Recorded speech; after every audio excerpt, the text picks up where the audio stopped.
You're in the UK for just 28 days, yet you've had a full schedule. How do you prepare for a tour like this? Good question.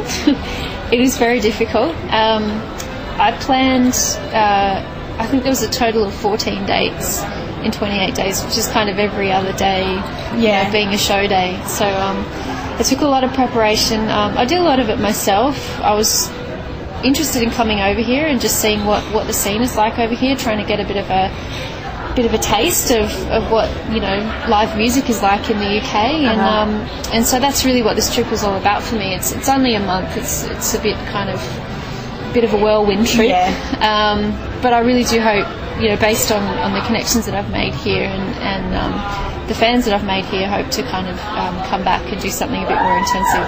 Excellent. What has been the highlight so far? There've been a couple of highlights. One of my favourite gigs I've done here was a gig at a place called the Half Moon in Putney, which was on a Monday night, and it can be quite difficult to get people out on a Monday night, but there were a lot of people there and they were really supportive and just I just got a really good feeling from it, Yeah. And I did a couple of really cool gigs up in Scotland as well. But I think, the whole trip has just been amazing. So there's been no bad experiences in the UK?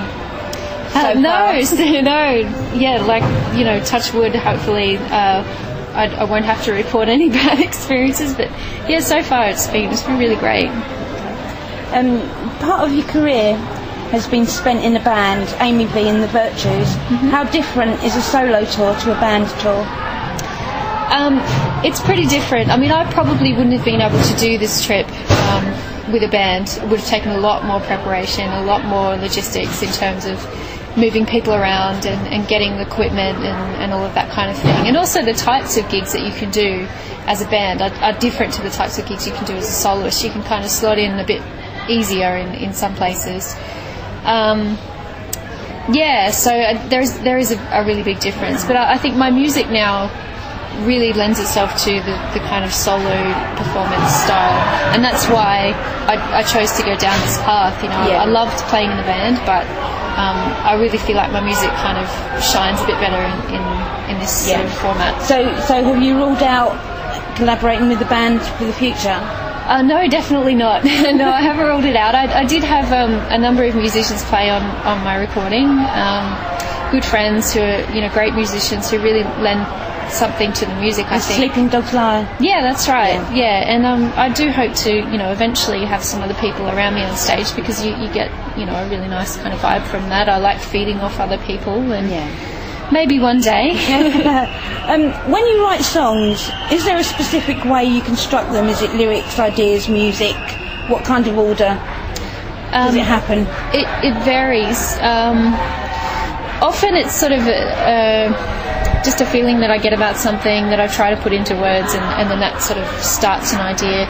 But sometimes it can be a musical idea too that I've had sitting there somewhere, and then all of a sudden I think, okay, I've got some words that kind of fit with that feeling. And I don't know, it really does change, and I like to kind of change things around a bit too, because it keeps it interesting for me and I learn from it. So you recently opened a show for Newton Faulkner in your hometown. Yeah. What was that like? It was brilliant. It was really good. I hadn't heard a lot of his stuff, to be honest. I'd only sort of heard a couple of songs that he'd had on the radio, and I was really blown away. He's an amazing performer and a lovely, lovely person. And he said a few kind words after I played my set, which he didn't have to do, and I thought that was really nice. But I really enjoyed his show. He's fantastic. And being in your hometown? Yeah, no, that was cool too, because he had quite a good audience there. He's got a lot of supporters in Australia, so I played to a big sort of hometown crowd, and it was really lovely. Fantastic. Who would you most like to perform with? Ooh, that's a good question. Oh gosh, I really don't know. I've been lucky to play with a lot of people from various different genres, and I've enjoyed so many of them. So I just kind of, I don't know, I guess I just hope that those gigs keep coming along and keep surprising me. I did a fantastic show at the end of last year with a guy by the name of Jeff Martin, who used to sing in a band called The Tea Party. He's been one of my idols for many, many years in terms of songwriting and performance, and it was just, it was one of those kind of dream come true kind of situations. And fantastic. If that kind of opportunity comes along again, I think I'd be very blessed. Yeah. How important a role does the internet play in your career? Pretty huge, actually, because being completely independent, that's kind of how I do all my marketing and promotion and stuff to get people to hear the music. And it's a great avenue now, and that's proven by the fact that there's just so much music out there now, and people are actually starting to try and discover things for themselves, rather than relying on having something kind of shoved in their face. And I think that's really cool. Cool. Being a member of the wohomusic community, what advice would you give to other members who are trying to break through?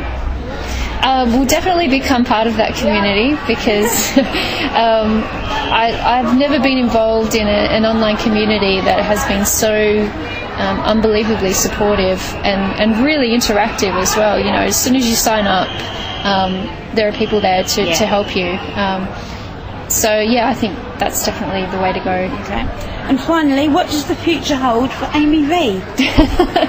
Well, that's the $1 million question, isn't it? I have no idea. Things have never really gone the way that I've thought they would.